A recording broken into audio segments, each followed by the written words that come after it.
A paz do Senhor, meus irmãos, tudo bem com vocês? Mais uma vez estamos aqui no programa do canal Filhos da Promessa 2025 no YouTube e Filhos da Promessa no Instagram. Vai lá, compartilha, se inscreve no canal. É um prazer ter vocês aqui conosco mais uma vez para a gente debater, conversar um pouco da Bíblia, tirar assuntos que talvez você esteja em dúvida. E para fazer isso, eu me chamo Cícero Risselli, mais conhecido como Diácono Cícero. Estou aqui para conversar com meus irmãos, eles leitores da Palavra de Deus, homens honrados, meu irmão Diácono Átila e meu irmão Presbítero Paulo. Nós vamos aqui conversar algo muito importante que tem arrodeado, tem muitas pessoas pesquisando, muitas pessoas atrás, quebrando a cabeça, mas nós estamos aqui para tentar resolver um pouco da solução do seu pensamento. Vamos começar aqui algo severo. Espero que você goste, compartilhe, como já disse no início. E vamos começar. Vou dar aqui um minuto, como sempre. Meus irmãos aqui trazer uma saudação para falar com vocês. Começar com o meu irmão Presbítero Paulo. Pai do Senhor, meus amados, boa noite. Uma saudação que se encontra no livro de Salmos, se encontra em Hebreus, que fala 7:21, fala a memória, meu Deus. Ele vai dizer que Jesus é o nosso fiador. Era uma conta que era impagável para mim e para você. Mas pela graça e pelo amor de Deus, Jesus é o nosso fiador. Pagou nossas contas, está pago. Quem confessa o nome de Jesus na sua presença, está paga a sua conta. Agora nosso irmão Diácono Átila. A paz e a graça do Senhor Jesus, né? Que o Senhor volte o rosto dele mais uma vez para cada um de nós, né? Para você que está nos acompanhando. Que Deus te abençoe, que o Espírito Santo seja esse instrumento, né? Que vai alargar os caminhos do teu pensamento. Glória a Deus. A tua inteligência, que vai esquadrinhar até encontrar os defeitos do teu coração e que ao encontrar ele cumpra a palavra que diz que tiraria o coração que é de pedra do teu peito, colocará um coração que é de carne e te fará uma nova criatura em nome do Senhor Jesus. Aí, meus irmãos, conversar aqui, uma conversa bastante especial. Eu vou dar um título aqui para início da conversa. Para você, Jesus veio só para fazer milagre ou Jesus veio também só para trazer a salvação? Comenta aí nos comentários, vou conversar com meus irmãos aqui. Quero saber aqui, vou conversar com meu irmão Presbítero Diácono Átila.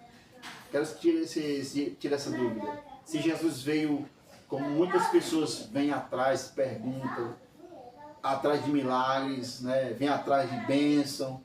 Tem igrejas também que fazem campanhas por milagres, tudo. Jesus veio só para isso? Ou Jesus veio trazer só a salvação? E no meio do caminho, devido à estrutura física das pessoas, necessitar de milagre, Jesus fazia. Mas não era esse intuito de Jesus. Bem, a história da humanidade, ela está cheia de aspas, né? Jesus veio apenas para fazer milagres? Acredito eu que não. Até mesmo porque não haveria necessidade disso. Porque Satanás já tinha caído, Satanás já tinha corrompido o pensamento e o coração da humanidade. O povo sempre foi idólatra, entoou louvores, cântico, adoração aos deuses estranhos. Deuses esse que prosperava na agricultura, prosperava na criação de rebanhos, em tudo. Existia um Deus para tudo. Por quê? Porque esses deuses já operavam com milagres. Então não existiria necessidade de mais um. Se Cristo viesse para operar tais circunstâncias, né? Ou seja, esses milagres, ele seria só mais um, em meio a tantos. Porém, haveria necessidade não de milagres, mas, e aí entra várias doutrinas que são bases, não é, para a nossa fé cristã, para a nossa teologia, para o nosso entendimento. que é a doutrina da redenção, a doutrina da expiação, a doutrina da santificação, da justificação. Então Jesus, ele tem como primeiro intuito, né, vir salvar, redimir o homem diante de Deus através do seu sacrifício, para que assim o homem novamente, e assim foi feito na cruz. Perceba que quando o homem, na velha aliança, todos os anos teria que ofertar uma série de holocaustos, né? Tinha um holocausto de bebida, de cereal, do cordeiro, do novilho, das pombinhas e etc. E isso, ano após ano, teria que acontecer, porque não era suficiente. Porém, Abraão é chamado a demonstrar sua fidelidade e amor a Deus, a sacrificar seu único filho, né? É interessantíssimo que ali no texto de Gênesis a gente percebe aquele jovem perguntando: papai, cadê o coçoco, né? A faca, a lâmina nós temos, os gravetos nós temos, o altar estamos preparando, mas cadê o cordeiro? Sacrifício. A resposta daquele homem com o coração pesado: Deus proverá. Então já existia uma seta apontando para Cristo e para o seu ministério. Percebe que quando no batismo dos céus sai aquela voz poderosa, João ouve o que Deus está falando: este é o meu filho, naquele que me compraz, que tem prazer. O que acontece antes daquilo é uma manifestação do Espírito Santo.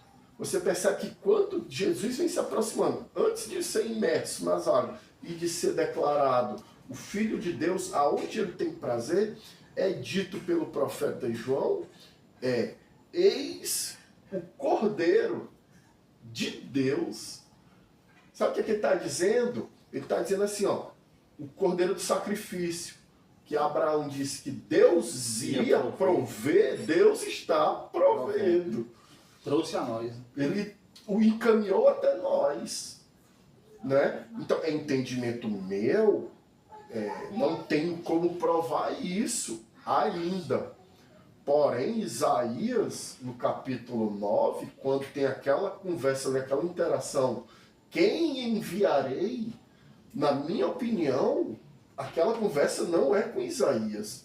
Na minha opinião, Isaías foi arrebatado e viu aquela cena, presenciou aquela cena na eternidade, entre o pai e o filho assumindo a missão, dizendo: envia a mim. E assim foi feito. Ele veio para quê? Para redimir, para justificar. Então aquela parte ali não foi falando para Isaías. Eu não acredito nisso. É porque antes ele faz uma pergunta, né? Quem eu enviarei? Sim. Aí ele vai dizer que não, ele vai dizer que não, pai. Isaías está apenas sendo testemunho do que está acontecendo na eternidade entre o pai e o filho. Mas como é que se foi para Jesus? Se foi uma conversa assim entre Deus e o filho, na hora que faz a pergunta: a quem eu enviarei? Aí ele vai dizer que não é digno, porque a boca dele é imunda, até onde ele estava. Aí o anjo toca com um abraço, não fala memória, uma coisa assim, na língua, Atenais na língua, e purifica todo o pecado dele. Aí agora ele faz outra pergunta. Não tem dizendo que purifica pecados. Não, mas ali ele já está limpo. Está limpo o quê? Ele já pode ir seguir em frente. Você consegue perceber que essa cena aí se parece demais com Cristo lavando os pés de Pedro? Sim. Porque Cristo, a proposta é lavar os pés. E o que Pedro fala? Lava-me o corpo inteiro. E Cristo lava o corpo inteiro? Não. Pois é. É a mesma coisa de Isaías. Você está dizendo que purificou ele por inteiro. E não foi. Não. Os lábios. O pecado. Os lábios apenas. Porque mas ali diz que os pecados dele já não existiam. Não diz isso. Leia o texto. Isaías. Abre. Aí, Isaías 9. Enquanto ele acha, então, Jesus ele veio para isso, certo? Para que diante do pecado dele, diante do sacrifício dele, a humanidade fosse novamente trazida para o Pai. Como assim? Se eu abrir em Colossenses 2, a gente vai ter um texto ali sensacional. Colossenses 2 e 14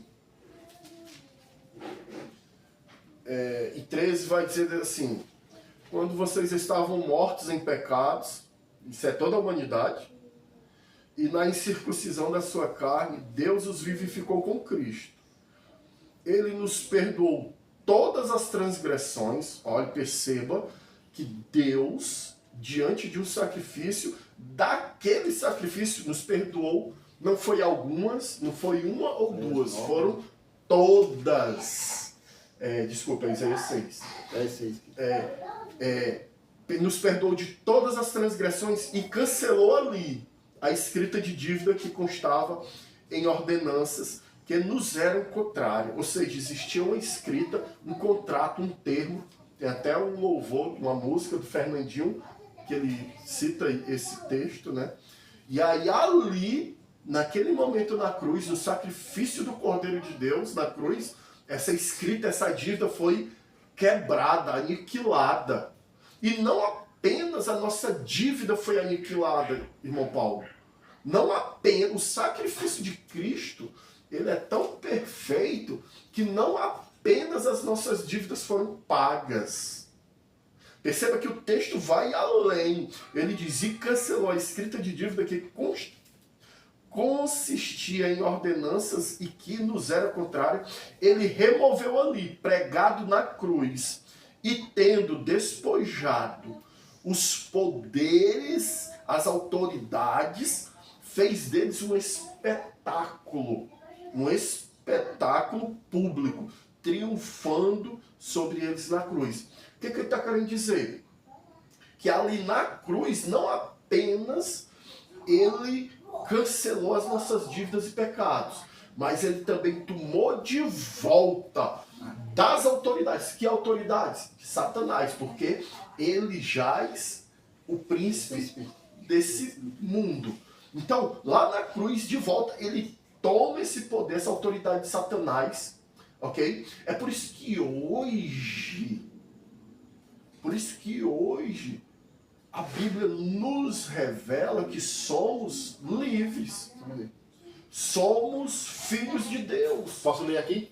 Calma, deixa eu terminar. Isso também nos revela o que só o Cordeiro de Deus poderia fazer.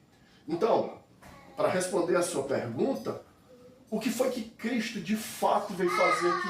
A missão, veio perdoar pecados e devolver a autoridade que uma vez já foi dos homens. Que autoridade é essa? Autoridade essa que está lá em Gênesis, quando o Pai, depois de formar o homem do barro e de lhe dar uma companheira, ele diz: crescei-vos, multiplicai-vos e governe. Ou seja, tenha domínio, poder sobre toda a criação. Então, na cruz, Cristo não apenas nos purifica de todo o pecado, que é isso que o sangue dele faz. Já pararam para pensar naquela famosa frase que corre tanto no meio de evangélicos como de ateus e agnósticos e em todo mundo eu acho que conhece esse bordão. Ele diz assim, ó: eu vim para esse mundo nu e nu voltarei. Como é que é isso? Todo mundo nu no céu. Já parou para pensar nisso? Todo mundo nu Que coisa horrível.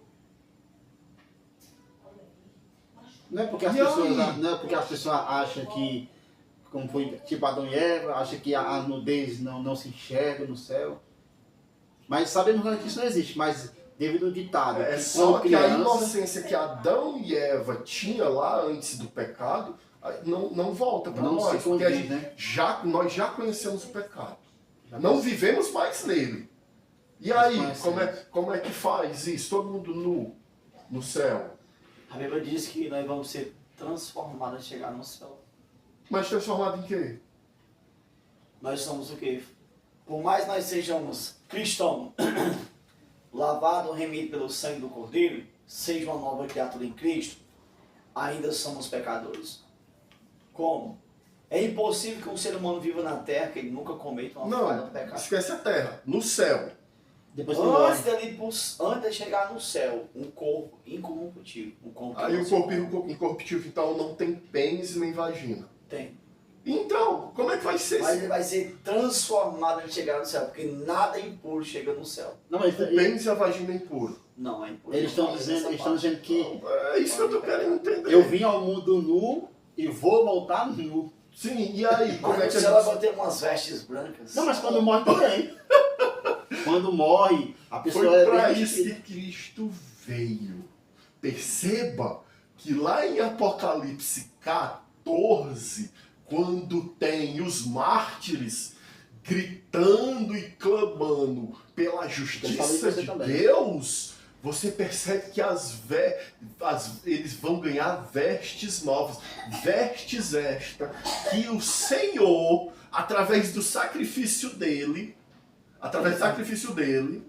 que é só depois do sacrifício que isso vai acontecer, que isso pode acontecer na verdade, você percebe que quando ele está falando à igreja de Laodiceia, como é que ele trata ela depois de dizer que ela é suja, impura, está cega e nua? Nua!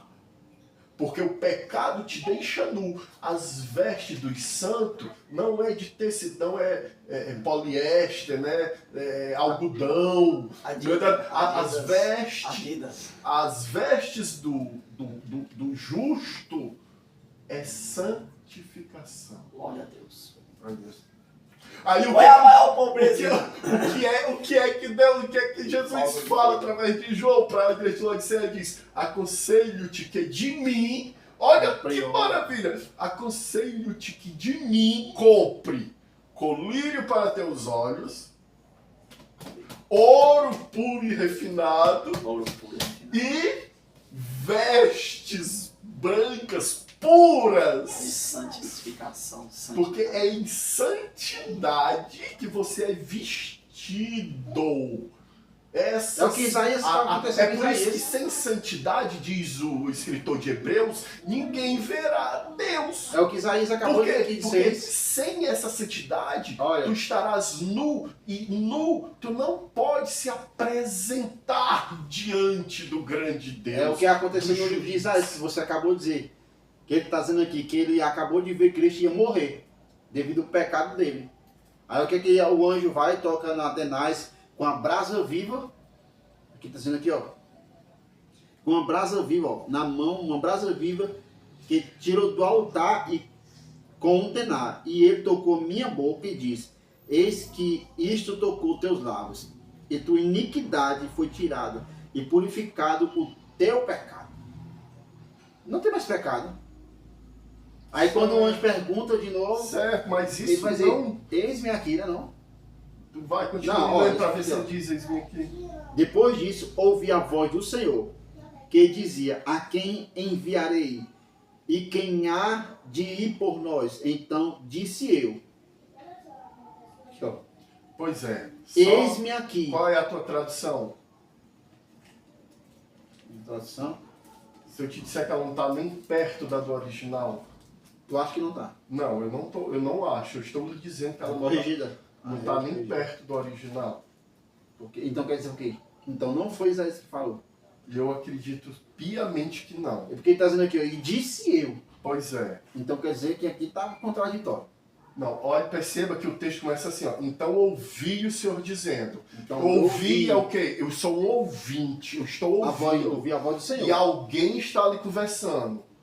Pode muito bem o pai ter dito e o filho dizer, disse eu, envia a mim. Perceba. Não, não tem como. Por que não? Como é que eu vou eu ouvir a voz de Deus e Deus pergunta a quem é que eu vou enviar e quem é que vai por nós? Aí eu disse eu, envia-me a mim. Isso, ele está relatando que ele ouviu. Mas será que aqui Isaías está dizendo Perceba, enviar para ele o está povo, não? ouvindo a minha conversa contigo. Ah, E tu faz a pergunta, a quem quem é que eu vou enviarei? enviar? Eu digo, eu, envia a mim. Ele está escutando eu falando. Eu acho que aqui... Mas, porém, contudo, todavia, isso é um entendimento particular meu. Isso não é doutrina que eu estou fazendo. Isso é a forma que eu penso. Porque você pode me perguntar, mas que cargas d'água faz tu pensar dessa forma? Um simples e pequeníssimo detalhe, que para mim tem tamanho valor que não tem como eu desconsiderar ele, não sei para vocês, para quem está nos ouvindo. Que o texto, perceba, eu não me recordo agora quantas páginas tem uma Bíblia, e nem quantos capítulos, e nem quantos versículos, mas existe essa matemática, de quantos versos, quantos capítulos, e em nenhum dele, eu lhe garanto, está falando do homem. Sim, de Cristo. Tudo aponta para Cristo. Sabe por que Cristo, Deus lá do céu, disse assim, ó, Abraão, para, não faça mal ao seu filho. Porque nenhum homem é capaz de passar por esse sacrifício. O sacrifício é de Cristo. Foi ele que assumiu para fazer por nós. A responsabilidade do sacrifício É de Cristo. é claro que é de Cristo, eu digo assim, mas enviar Não, o o texto povo... se trata sempre de Cristo. Não, mas o ser humano... Eu não posso tirar ele do centro da mensagem. Mas o ser humano tem capacidade de fazer a vontade de Deus. Não, não tem. Não tem? Não tem.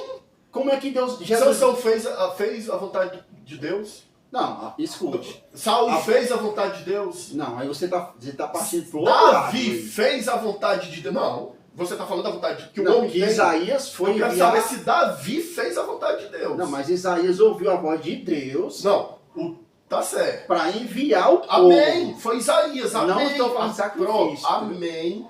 Foi Isaías. Isaías. Sobre Isaías, está falando. Agora, o que você levantou. O grande Davi fez a vontade de Deus? Não. Nenhum homem fez a vontade de Deus. É por isso que Mas qual a vontade de Deus que tu está dizendo? Romanos, só existe uma vontade de Não, Deus. escute. Romanos 3:23 diz o quê, irmão Paulo?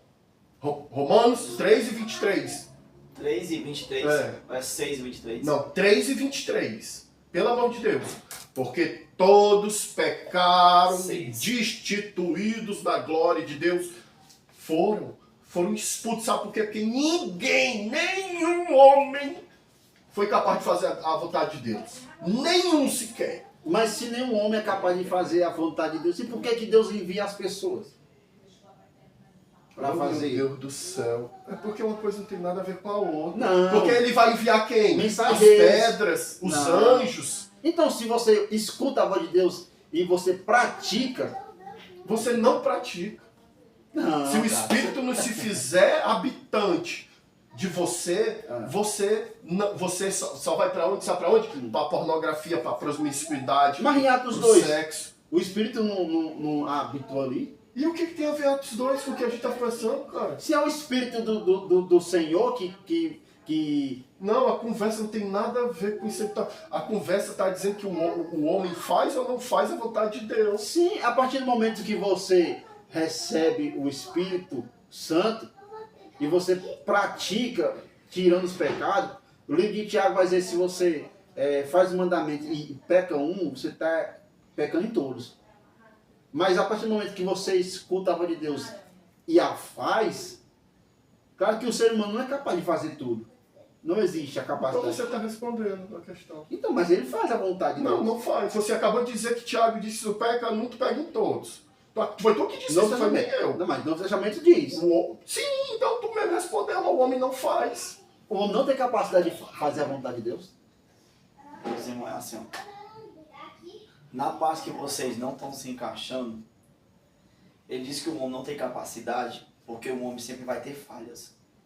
O único que é perfeito se chama Cristo. Ele faz 100% a vontade do Pai. Isso. Nós homens, a parte que nós estamos se encaixando, vocês dois, a tua parte, quer dizer que nós fazemos a vontade do Senhor. Nós fazemos em parte, mas não por completo. Quer ir de pregar o evangelho, que a gente prega o evangelho do Senhor Jesus. Missões. Não é isso? Então não faz. Metade é metade. Então, a perfeição... Não, se for metade, então Deus não manda ninguém. Deus não Calma. nem até Deus criava, né? Claro que manda. O que o Senhor Jesus diz? Seguis a paz e a santificação, sem a qual ninguém verá a Deus. Nós vamos seguir a paz e a santificação que nós deu o Senhor. O Senhor mandou nós se santificar, nós vamos se santificar. O Senhor mandou nós fazer o isto, que é pregar a sua palavra. Vamos fazer o isto, pregando a sua palavra. Mas só que nós somos imperfeitos, não vamos ter 100% perfeito. O único que é perfeito, que fez a vontade do Pai, o Pai sempre ouça, Jesus disse em João, é Cristo. Porque Ele é o centro da perfeição e Ele sempre faz aquilo que o Pai quer. Nós vamos fazer o ir do Senhor, vamos lutar, vamos tentar, vamos ter nossas falhas e tudo. Mas nós vamos fazer. Mas não como Cristo. 100% perfeito. Mas o próprio Senhor Jesus pediu que nós, a perfeição. Lá em Mateus capítulo 5, versículo 48. Sede perfeito, porque eu sou perfeito. Pois é, aí eu volto sempre na mesma tecla. Qual foi de nós que conseguiu fazer isso? 5.000 anos de história. 5.000, não é 5 dias nem 5 anos. Qual que conseguiu ser esse perfeito?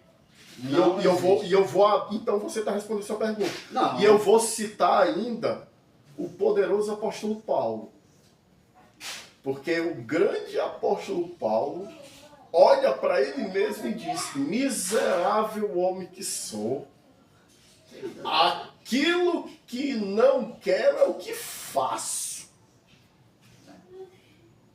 Mas agora, se a nossa teologia moderna nos coloca num lugar que não nos pertence, que é esse lugar aí que eu faço a vontade de Deus, que eu sou puro, que eu estou santificado. Não, você está sendo santificado.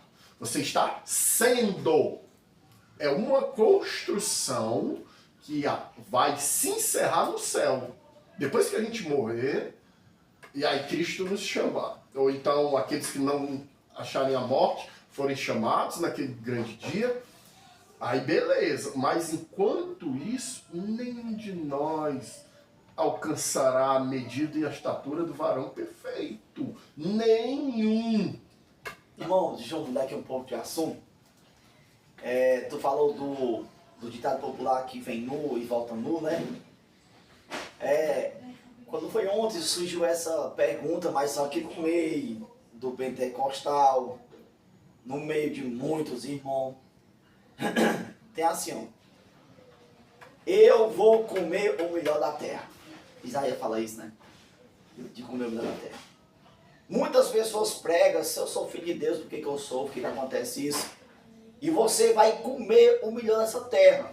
Muitas vezes a pessoa mora em uma favela, mora em um sertão, mora em um interior.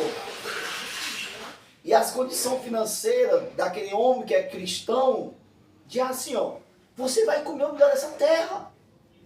E você vai apontar: se eu como o melhor da terra, eu vou comer filé mignon, alcatra, maminha. Eu vou andar em bons restaurantes para me ter uma boa refeição. Quem já ouviu isso? Alguém pregando dizer que você é melhor dessa terra. E essa pergunta eu faço para você. Faço para você, para você. Você me lançou essa pergunta, eu vou te lançar outra. Amém. Qual é o melhor dessa terra? Comida da terra, irmão, que muitos só conseguem ver para a terra. Não tem quando Jesus estava no deserto, 40 dias e 40 noites, Satanás veio tentar ele. A oferecer os poderes e a riqueza do mundo. Tem muitas pessoas em cima de púlpito pregando mesmo o que Satanás foi dizer para Jesus. Eu te darei riqueza, te darei poder, te darei uma moto nova, um carro novo, uma casa melhor, um filho bonito, uma mulher bonita. Oferece simplesmente coisas ridículas e passageiras que são muito desprezíveis. Tudo vai passar, não vai sobrar pedra sobre pedra. Não sobrar nada. Qual o melhor que eu e você podemos comer? Também está na mesma mensagem, 4:4 de Mateus. Nem só de pão viverá o homem, mas de toda palavra que está na boca de Deus. Aqui, ó. Comida da terra que eu vou comer. Palavra de salvação, palavra de vida eterna, palavra que me exorta, palavra que me ensina a ser um bom homem, a ser um cidadão do reino do céu, que me ensina a me santificar para me chegar perto do Senhor Jesus Cristo. Aqui é o comida da terra, que eu e você ofereço para você. Coma todo dia do rolo, se alimente todo dia da palavra de Deus, que nem só do pão viverá o homem, mas esse tesouro, essa riqueza maravilhosa, a qual é Bíblia. Coma o melhor da terra. Você que é pentecostal, você está pregando para o povo, come o melhor da terra, você vai comer? Está aqui, ó. É só chegar numa mesa como essa e comer o melhor da terra. Meu irmão falou, eu sou uma igreja pobre. Por que a igreja era pobre? Porque ela não buscava riqueza. E era cega. Por que ela pediu colírio para os olhos, irmão? Colírio para os olhos. Porque não conseguia ver a verdade através das escrituras. Aleluia. Não conseguia ver a grandeza do Pai Celestial que está aqui. Não conseguia ouvir a palavra de Deus que está tudo aqui. A luz para os nossos caminhos é Glória a Cristo. Deus. É a sua palavra. Glória. É lâmpada Glória. para nossos pés. Aleluia. A Bíblia relata que Ele nos tirou do lamaçal do pecado, nos tirou das trevas para a sua maravilhosa luz. Lá no de Pedro. Somos uma nação santa, perfeita. O Senhor nos chamou das trevas para a sua maravilhosa luz. Eu posso te fazer uma pergunta? Já que você está falando sobre que o Diácono Nathan citou, né, Apocalipse, as pessoas me veem como homem de Deus. Dá um exemplo. As pessoas me veem como homem de Deus. Eu estou pregando, evangelizando, as pessoas se espelham em mim. Eu posso enganar as pessoas? Então, até a gente conversou ontem, né? As pessoas pensam que eu estou bem com Deus, mas na verdade eu estou longe. Sabe que eu consigo enganar a pessoa? Consegue. A pessoa vai pensar que Deus está na minha vida e eu sem estar. Consegue. É fácil enganar as pessoas assim? Hoje em dia, irmão, infelizmente é muito fácil enganar pessoas porque as pessoas são cegas, não buscam tesouro, Não procura. não buscam ver a luz do Evangelho. Porque são cegos, são fáceis de ser enganados. Olha pelo O pregador. próprio Jesus diz, o meu povo perece por falta de quê? Conhecimento. Como é que eu conheço o irmão Cícero? Se eu passar uma semana na casa dele. Eu já até ouvi isso de um grande pastor.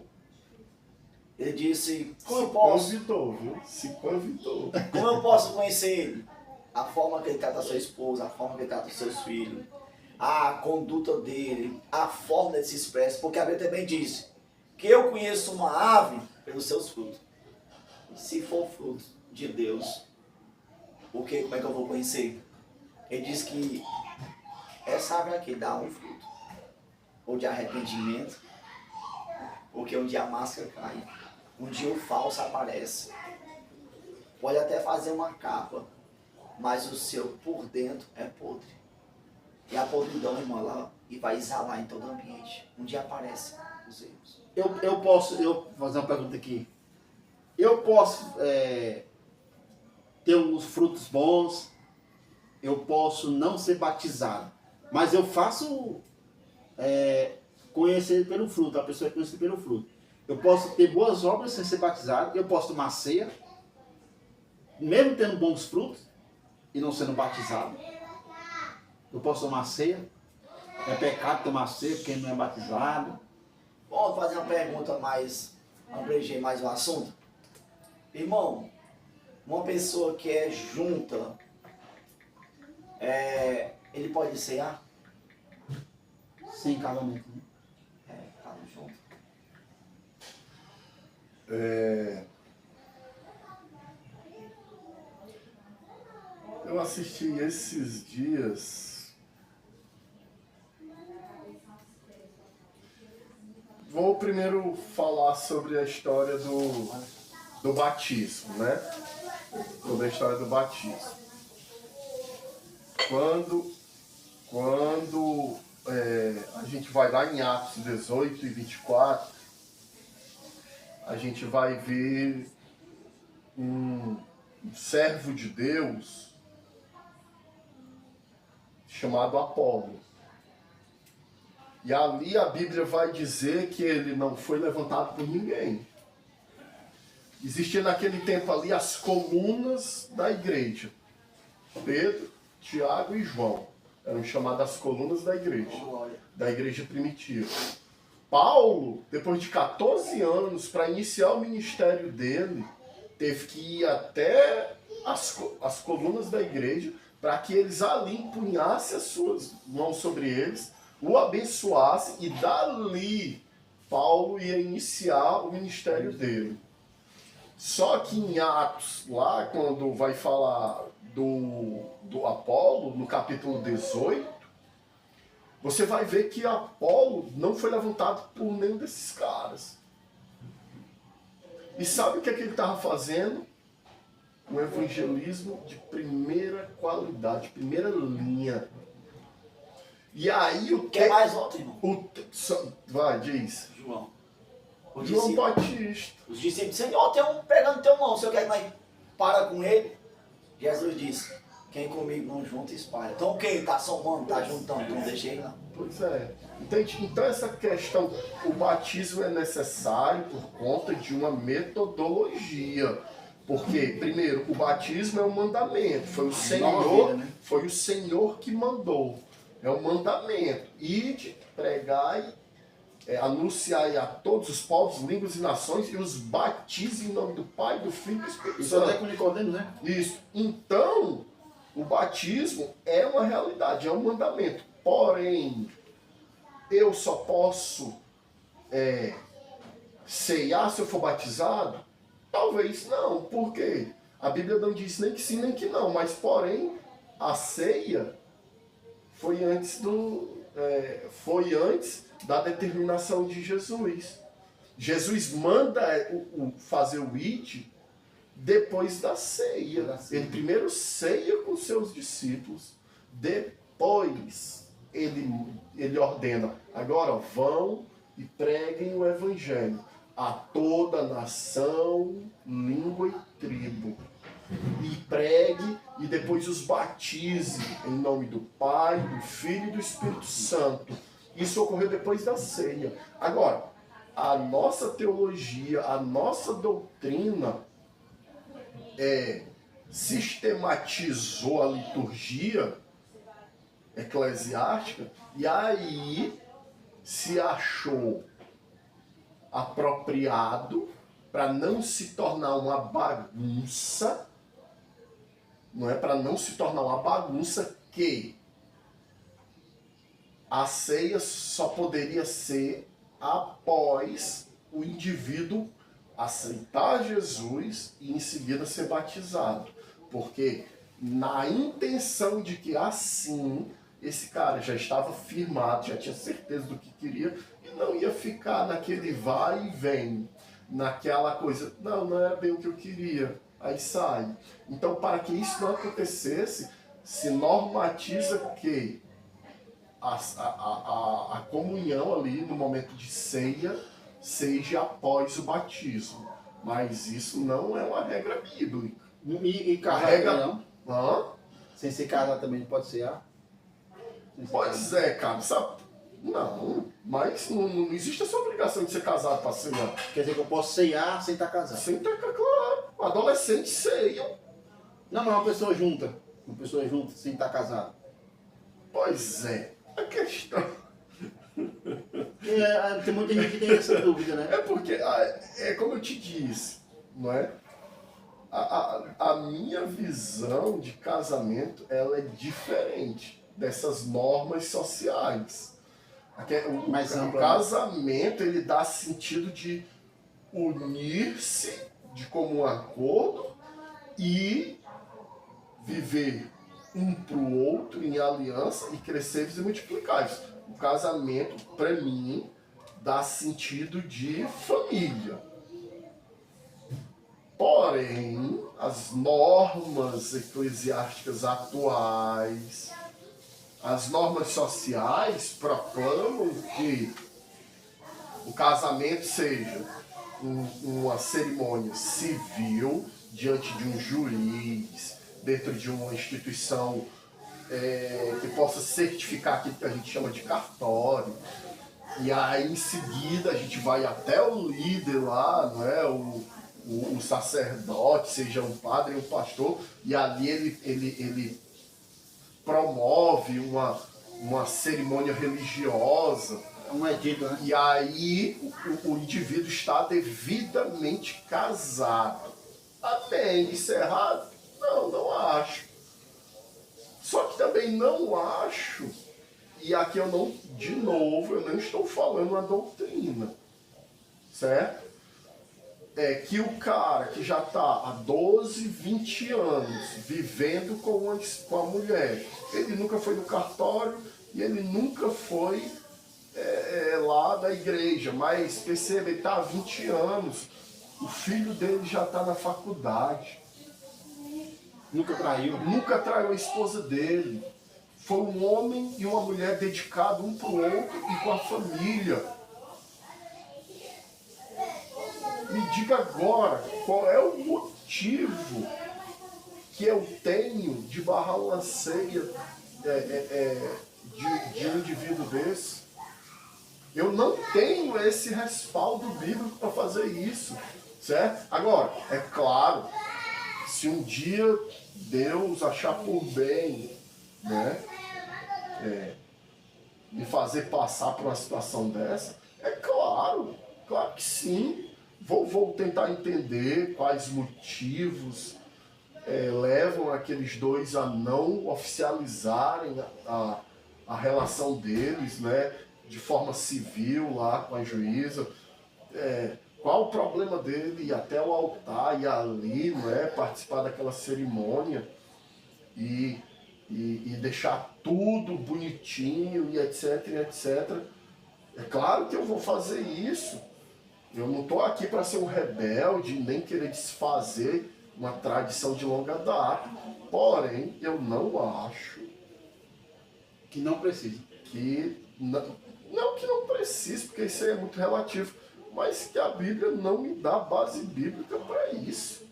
Para barrar o cara, porque o cara tá só... Eu até esses dias vi um corte de um podcast, um grande pastor desse aí, eu acho que eu posso até falar o nome dele.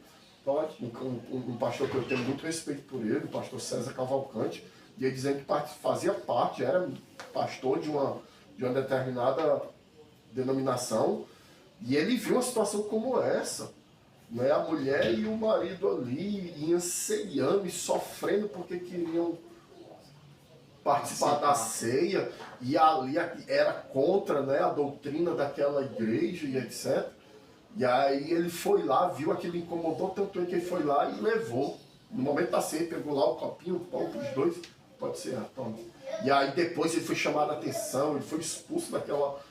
Né, mesmo ele provando com argumentos bíblicos que ele não tinha feito nada demais, mesmo assim não aceitaram ele. Por quê? Porque hoje o entendimento do pastor sobressai sobre a Bíblia. É quase uma religião católica.